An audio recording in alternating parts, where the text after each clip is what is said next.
अब लोना चमारन का जिक्र कहाँ पर इतिहास के पन्नों में आता है? तो बहुत आपने एक फिल्म देखी पिछले दिनों जिसने बहुत ही विवाद खड़ा किया था, वो थी पद्मावत।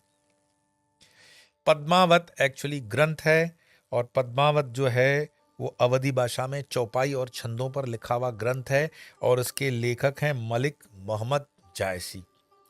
इसी पद्मावत में कई और भी बातें आती हैं, लेकिन इसी पद्मावत ग्रंथ में ही लोमा चमारन का भी जिक्र आता है, जो कहा जाता है कि श्रेष्ठ भारतीय एक महाकाव्य है।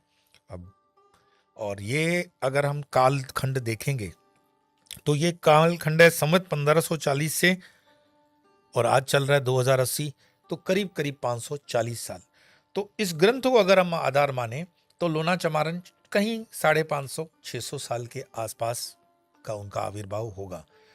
लेकिन ये सब जो और तो की बातें हैं, क्योंकि इसका मैंने बताया जैसे कि कोई प्रमाण नहीं है। लोना चमारन के जो मंत्र हैं या कोई विधियां हैं, ज्यादा करके देहाती लोग उसका किसमें इस्तेमाल करते हैं?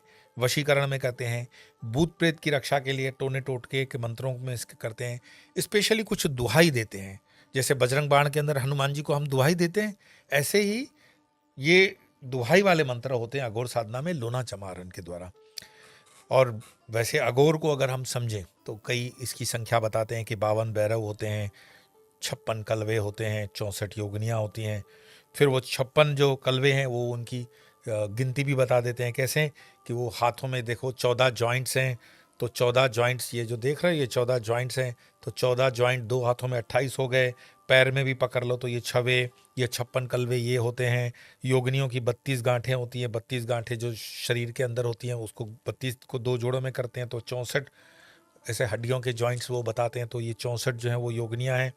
ये अपनी अपनी तरीके से बताने की बातें भी हो सकती है। इसमें हम बहुत गहरे में नहीं जाएंगे कि प्रमाण क्या है।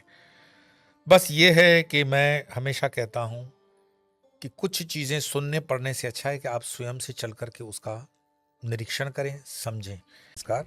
नमो नारायण।